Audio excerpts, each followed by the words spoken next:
Hello friends, आज हम हिंदी व्याकरण के एक नए टॉपिक को पढ़ने जा रहे हैं जिसका नाम है लिंग। यहाँ से पिछली बार यूपीएसआई के हर एग्जाम में 3 से 4 क्वेश्चन पूछे गए थे, यानी कि एक क्वेश्चन 2.5 नंबर का होता है। तो इस प्रकार हम देखते हैं कि यहाँ से लगभग 10 नंबर के क्वेश्चन तो पूछे ही जाते हैं।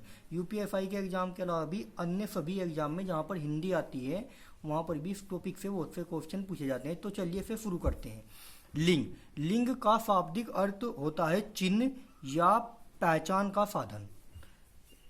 चिन्ह या पहचान का साधन। शब्द के जिस रूप से यह पता चले कि वह पुरुष जाति का है या स्त्री जाति का, उसे व्याकरण में लिंग कहते हैं। यानी कि जो जाति का बोध कराए उसे हम लिंग कहते हैं। लिंग अंग्रेजी के जेंडर के लिए प्रयुक्त होता है। यह क्वेश्चन भी पिछली बार पूछा गया था कि लिंग अंग्रेजी के किस अक्षर के लिए प्रयुक्त होता है, जिसका आंसर है जेंडर के लिए। हिंदी में लिंग के 2 प्रकार हैं, पुल्लिंग व स्त्रीलिंग लिंग, तथा संस्कृत भाषा में इसका एक तीसरा प्रकार भी जिसका नाम है उभयलिंग। उभयलिंग कुछ ऐसे शब्द होते हैं जो स्त्री और पुरुष दोनों के लिए ही प्रयोग किए जाते हैं। जैसे प्रधानमंत्री स्त्री और पुरुष दोनों के लिए ही प्रयोग किया जा सकता है। इसके अलावा मंत्री, इंजीनियर, डॉक्टर तथा मैनेजर कुछ ऐसे शब्द हैं जो दोनों लिंगों के लिए प्रयोग किए जा सकते हैं। अब हम पढ़ते हैं नंबर 1 पर पुल्लिंग के बारे में। पुल्लिंग की परिभाषा: जिन संज्ञा शब्दों से पुरुष जाति का बोध हो अथवा जो शब्द पुरुष जाति के अंतर्गत माने जाते हैं उन्हें हम पुल्लिंग कहते हैं। जैसे घर, लड़का, कुत्ता, सिंह, शेर, बैल इत्यादि। ये कुछ ऐसे शब्द हैं जो पुरुष जाति के अंतर्गत आते हैं, इसलिए इन्हें हम पुल्लिंग कहते हैं। पुल्लिंग की कुछ अपनी विशेष पहचान होती है जिन्हें अब हम समझते हैं। सबसे पहले देखते हैं पुल्लिंग की पहचान। नंबर 1, आ, आओ, पा, पन, न। ये प्रत्यय जिन शब्दों के बाद होते हैं वे शब्द हमेशा पुल्लिंग ही होते हैं। जैसे देखते हैं ये प्रत्यय जिन शब्दों के अंतर्गत आते हैं वे पुल्लिंग कहलाते हैं। जैसे मोटा में आ प्रत्यय लगा हुआ है। चढ़ाओ में आवा प्रत्यय लगा हुआ है। बुढ़ापा में पा प्रत्यय लगा है। लड़कपन में पन प्रत्यय लगा है। लेन देन में न प्रत्यय लगा हुआ है। तो इस प्रकार ये सभी शब्द पुल्लिंग हैं। नंबर 2 पर देखते हैं पर्वत, मास, वार वे कुछ ग्रहों के नाम। जैसे हिमालय पर्वत, विंध्याचल पर्वत, सतपुड़ा पर्वत, और माह में आता है चैत, बैसाख, जेठ, साढ़, सावन, भादवा, फागण। ये सभी महीनों के नाम भी पुल्लिंग होते हैं। और कुछ वारों के नाम, वार यानी कि दिन का नाम, जैसे सोमवार, मंगलवार, बुधवार, शुक्रवार, शनिवार, रविवार, ये सभी दिनों के नाम भी पुल्लिंग ही होते हैं। और कुछ ग्रहों के नाम जैसे चंद्रमा, मंगल और बुध, ये सभी ग्रह भी पुल्लिंग ही होते हैं। पेड़ों के नाम, नंबर 3 पर हम देखते हैं पेड़ों के नाम। पीपल, नीम, आम, शीशम, सागौन, ये सभी भी पुल्लिंग के अंतर्गत ही आते हैं। अनाजों के नाम जैसे बाजरा, चावल, चना, मटर, जौ, रई, ये सभी नाम भी पुल्लिंग होते हैं। नंबर 5 पर हम देखते हैं द्रव पदार्थों के नाम। जैसे पानी, सोना, तांबा, लोहा, घी, तेल, इन सभी पदार्थों के नाम भी पुल्लिंग ही होते हैं। नंबर 6 पर रत्नों के नाम। हीरा, पन्ना, मूंगा, मोती, माणिक, ये सब भी पुल्लिंग ही होते हैं। देह अवयवों के नाम जैसे दांत, नाक, कान, हाथ, गला, गर्दन, उंगली, हथेली, पैर, तलवा, ये सभी नाम भी पुल्लिंग के अंतर्गत ही आते हैं। नंबर 8 पर देखते हैं जल, स्थल वे भूमंडल के नाम। जैसे समुद्र, देश, नगर, द्वीप, आकाश, ये सभी भी पुल्लिंग ही हैं। वर्णमाला के कुछ अक्षरों के नाम। नीचे दिए गए अक्षरों से बनने वाले नाम, यानी कि इन अक्षरों से शुरू होने वाले नाम, सभी नाम पुल्लिंग के अंतर्गत ही आते हैं।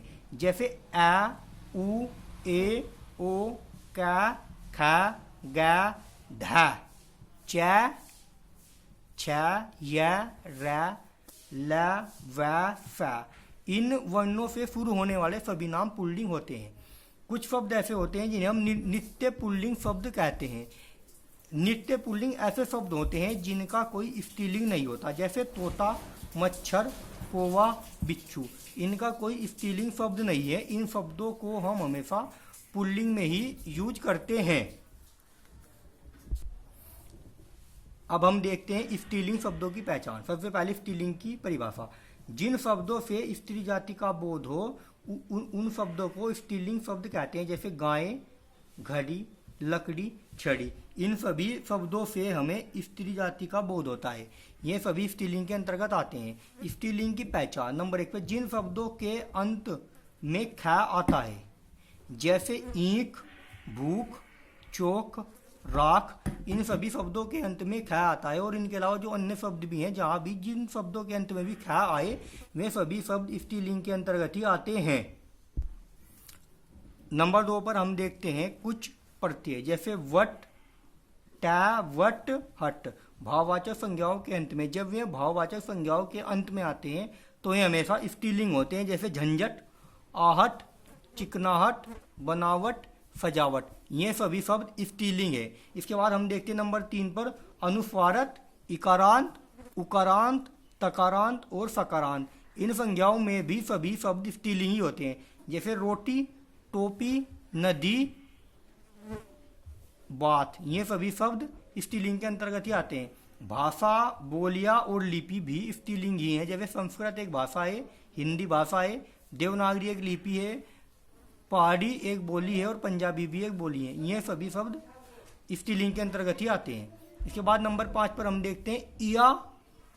इया, यह प्रत्यय, जिन शब्दों के अंत में इया प्रत्यय लगा हुआ होता है, वे शब्द हमेशा स्त्रीलिंग होते हैं, जैसे कुटिया, खटिया, लुटिया, चिड़िया। नंबर 6 पर नदियों के नाम। नदियों के नाम भी स्त्रीलिंग होते हैं, जैसे यमुना, गंगा, गोदावरी, नर्मदा, ताप्ती, माही, लूनी, कृष्णा, कावेरी। ये सभी नदी स्त्रीलिंग ही होती हैं। तिथियों के नाम, जैसे पहली, दूसरी, तीसरी, चौथी, पांचवी, छठी, सातवीं, आठवीं, नौवीं, 10वीं। और प्रतिपदा, द्वितीया, तृतीया, चतुर्थ, पंचमी, षष्ठी, सप्तमी, अष्टमी, नवमी और 10वीं। पूर्णिमा भी इसी के अंतर्गत आता है। ये सभी स्त्रीलिंग होते हैं। पृथ्वी ग्रह एक स्त्रीलिंग शब्द है। नक्षत्रों के नाम, यहाँ बहुत इंपॉर्टेंट है, पिछली बार यहाँ से क्वेश्चन आया था, जैसे अश्वनी, रोहिणी और भरणी। ये तीनों नक्षत्रों के नाम भी स्त्रीलिंग ही होते हैं। नित्य स्त्रीलिंग शब्द, कुछ शब्द ऐसे होते हैं जो हमेशा स्त्रीलिंग में ही प्रयोग किए जाते हैं, जैसे कोयल, मैना, चील। ये शब्द ऐसे हैं जो हमेशा स्त्रीलिंग में ही प्रयोग किए जाते हैं। इसके अलावा एक शब्द और है, जैसे छिपकली। अब देखते हैं शब्दों का लिंग परिवर्तन, यानी कि पुल्लिंग से स्त्रीलिंग बनाने के लिए जो चिन्ह लगाए जाते हैं उन्हें स्त्री प्रत्यय कहते हैं, जो निम्न प्रकार हैं। आनी एक स्त्री प्रत्यय। प्रत्यय से बनने वाले स्त्रीलिंग शब्द आ की जगह आनी या आणी हो जाता है। जैसे पुल्लिंग शब्द है नौकर। नौकर में आनी प्रत्यय लगाने पर नौकरानी बन जाता है। जेठ में आनी प्रत्यय लगाने पर जेठानी बन जाता है।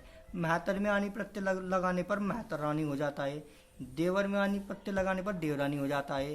क्षत्रिय में आनी प्रत्यय लगाने पर छत्रानी हो जाता है। चौधरी में आनी प्रत्यय लगाने पर चौधरानी हो जाता है। मुगल में आनी प्रत्यय लगाने पर मुगलानी हो जाता है। भव में आनी प्रत्यय लगाने पर भवानी हो जाता है। और भव बहुत इंपॉर्टेंट है, यह पिछली बार भी पूछा गया था और यह इसके अलावा भी कई और एग्जाम में भी पूछा गया है। इसके बाद देखते हैं हम आइन प्रत्यय। आइन प्रत्यय आ, ई, उ, ए के स्थान पर आइन प्रत्यय का प्रयोग करते हैं। जैसे पंडित में आ प्रत्यय है, यहाँ पर आइन हो जाएगा, स्त्रीलिंग में बनेगा पंडिताइन। ठाकुर में भी आ प्रत्यय, यहाँ पर भी आइन, ठाकुराइन।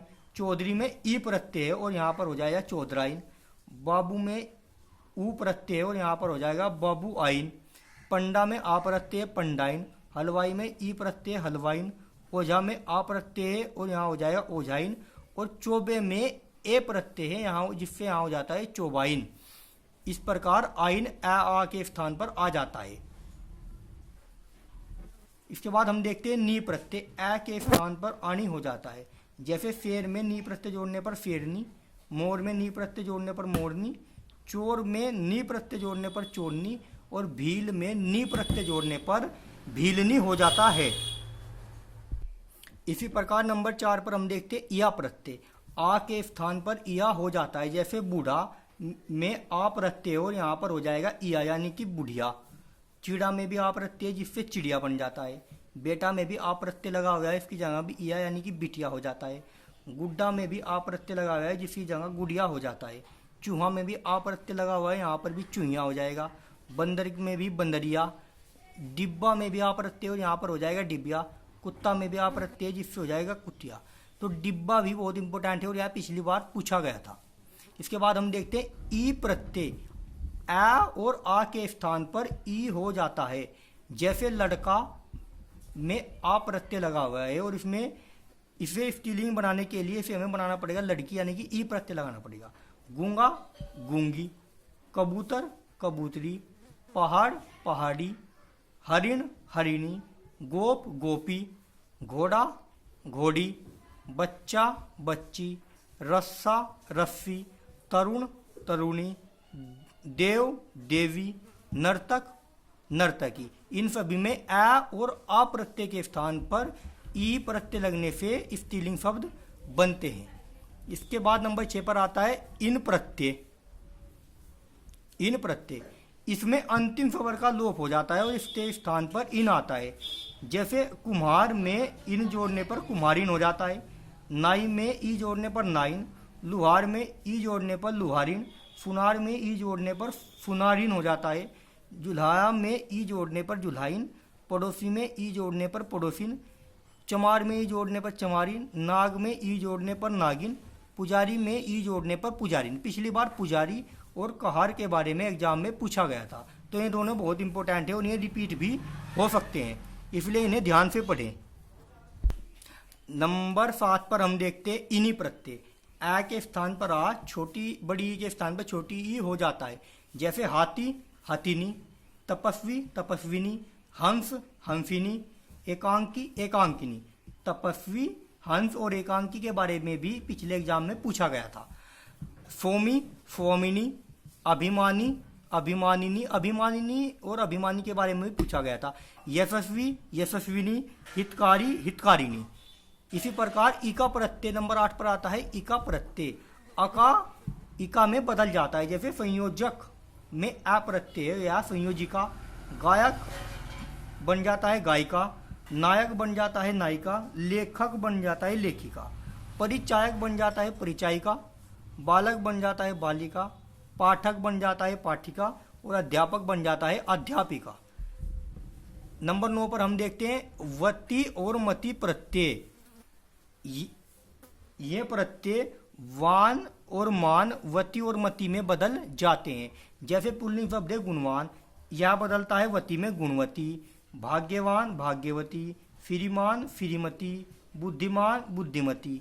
भगवान बदल जाता है भगवती में, यह भी इंपोर्टेंट है और यह पिछली बार पूछा गया था। शक्तिमान शक्तिमती, सत्यवान सत्यवती, पुत्रवान पुत्रवती। इसके बाद में आता है आ प्रत्यय। आ में बदल जाता है। जैसे पुल्लिंग शब्द है प्रिय, प्रिय में आ प्रत्यय है और यह आ में बदलता है तो बन जाता है स्त्रीलिंग प्रिया। छात्र में भी आ प्रत्यय है और यह बदलता है आ में छात्रा हो जाता है। सुत में भी आ प्रत्यय या जब स्त्रीलिंग बनता है तो सुता हो जाता है। प्रियतम प्रियतमा, पूज्य पूज्य, शूद्र शूद्रा, बाल बाला, आचार्य आचार्या। ये इसमें आ प्रत्यय आ में बदल जाता है। त्रिप्रत्यय, यहाँ पर ता त्रि में बदल जाता है। जैसे कर्ता कर्ती, वक्ता वक्ती, दाता दात्री, अभिनेता अभिनेत्री, धाता धात्री, विधाता विधात्री, नेता नेत्री, रचयिता रचयित्री। यहाँ पर विधाता नेता और दाता के बारे में पिछली बार पूछा गया था। दाता के बारे में तो 2 क्वेश्चन पूछे गए थे। पहली बार पूछा गया था कि दाता का स्त्रीलिंग बताएं जो दात्री होता है। फिर उसी एग्जाम के किसी अगले साइड में पूछा गया था कि दात्री का पुल्लिंग शब्द बताएं जो दाता होता है। तो इसी प्रकार नेता और नेत्री के बारे में भी पूछा गया था। अब देखते हैं नित्य पुल्लिंग और स्त्रीलिंग। ये शब्द हमने पिछले बार जब अभी पीछे हमने पुल्लिंग और स्त्रीलिंग की पहचान में अलग अलग पढ़े हैं। जैसे भेड़िया एक पुल्लिंग शब्द है, इसमें स्त्रीलिंग बनाने के लिए मादा भेड़िया लगाना पड़ेगा, इसके सामने आगे मादा भेड़िया लगाना पड़ेगा। गेंडा एक नित्य पुल्लिंग शब्द है, इसमें भी हमें मादा गेंडा लगाना पड़ेगा। खरगोश के बारे में पिछली बार पूछा गया था, यहाँ पर मादा खरगोश। लगाना पड़ेगा। फिर स्त्रीलिंग बनाने के लिए मादा खरगोश लिखेंगे। भालू में भी मादा भालू लिखेंगे। और कुछ नित्य स्त्रीलिंग शब्द हैं, जैसे मक्खी, मक्खी को पुल्लिंग बनाने के लिए नर मक्खी लिखना पड़ेगा। छिपकली को पुल्लिंग बनाने के लिए नर छिपकली। चील को पुल्लिंग बनाने के लिए नर चील, पिछली बार चील के बारे में भी आया था। कोयल को पुल्लिंग बनाने के लिए नर कोयल लिखा जाता है। इसी प्रकार हम देखते हैं कि मूल स्त्रीलिंग शब्दों को प्रत्यय जोड़कर पुल्लिंग बनाते हैं। जैसे मूल स्त्रीलिंग शब्द है मौसी, इसे पुल्लिंग बनाने के लिए हम लिखते हैं मौसा। जीजी, इसे पुल्लिंग बनाने के लिए जीजा। बहन, बहन एक स्त्रीलिंग शब्द है, इसे पुल्लिंग बनाने के लिए बहनोई। ननंद भी एक स्त्रीलिंग शब्द है और इसे पुल्लिंग बनाने के लिए नंदोया लिखा जाता है। इसके बाद नंबर 14 पर हम देखते हैं भिन्न रूप वाले स्त्रीलिंग शब्द। ऐसे शब्द जिनमें कोई प्रत्यय लगा नहीं होता लेकिन इनके पुल्लिंग और स्त्रीलिंग शब्द अलग अलग होते हैं। जैसे भाई, भाई, भाभी, नर, मादा, विद्वान और विदुषी। यह एग्जाम में पूछा गया था। नपुंसक, बांझ, साधु, साध्वी, मियाँ, बीवी, कवि, कवित्री, वर, वधू। वर के बारे में पिछली बार एग्जाम में आया था। पति, पत्नी, बिलाव का हो जाता है बिल्ली। बिलाव एक पुल्लिंग शब्द है, इसका स्त्रीलिंग होता है बिल्ली।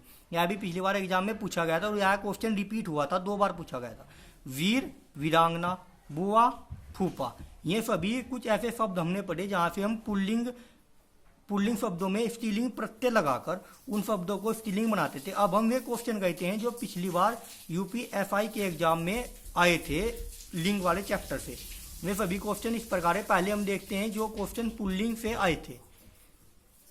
दांत, तेजस्वी, इसका स्त्रीलिंग शब्द है तेजस्विनी। परोपकार, इसका स्त्रीलिंग शब्द है परोपकारिणी। सागर, छात्र, राजन, कमल, ब्राह्मण, दिन। पेड़, शेर, लड़का, दुपट्टा, फुलका, हीरा, कपड़ा, घाघरा, पजामा, कसीदाकार, भरता, जीरा, अध्यक्ष, महोदय, सप्ताह, महीना, सम्राट, जाति, कर्ता। हाथ, पैर, बाह, जांग, तलवा, विदुर, कुटुंब, पक्षी, पड़ोसी, देश, अनानास, वीर, बलवान, चूल्हा, पुदीना, भरमर, नर्प, गुरु। इन शब्दों में जहाँ जहाँ पर स्टार लगा हुआ है ये क्वेश्चन कई बार रिपीट हो चुके हैं, लेकिन जिन पर स्टार नहीं लगा हुआ वे पिछली बार यूपीएसआई में सभी क्वेश्चन आए थे। इसके बाद हम देखते हैं स्त्रीलिंग शब्द जो यूपीएसआई में पिछली बार पूछे गए थे। वे हैं अग्रजा, कमलिनी, ब्राह्मणी, बोलिया, कुर्सी। प्रकृति, चिड़िया, भुजा, जाति, जुराब, भरतरी, सुबह, मिर्च। दृष्टि, पंजाबी, बंगाली, आँख, नाक, गंगा, यमुना, सम्राज्ञी, विधि, शशि, राशि, शशि, उपमा, वृत्यानुप्रास और मानवीकरण। ये तीनों अलंकारों के नाम हैं जो स्त्रीलिंग होते हैं। कलाई, उंगली, एडी, विधवा, धरती, मणि, सेना, चील, कुर्सी, शिष्या। चिल्का, झील, सब्जी, बुंदेली एक भाषा है। वीरांगना जो वीर का स्त्रीलिंग शब्द है। बलवती, काया, वृष्टि, रात्रि, घाघरा, छात्रा, गुरुवाइन। ये सभी शब्द ऐसे हैं जो स्त्रीलिंग के अंतर्गत एग्जाम में जिनसे रिलेटेड क्वेश्चन पूछे गए थे। आज के वीडियो में बस इतना ही। यहाँ पर हमने लिंक को बहुत अच्छी तरह से कंप्लीट किया है। आप चाहे तो इस टॉपिक को पूरा पढ़ने के बाद किसी भी एग्जाम से क्वेश्चन कर देख सकते हैं, क्योंकि इससे बाहर कुछ भी नहीं जाने वाला। अगर आपको यह वीडियो अच्छा लगता है तो इस वीडियो को शेयर करें, लाइक करें और हमारे चैनल को सब्सक्राइब जरूर करें। धन्यवाद।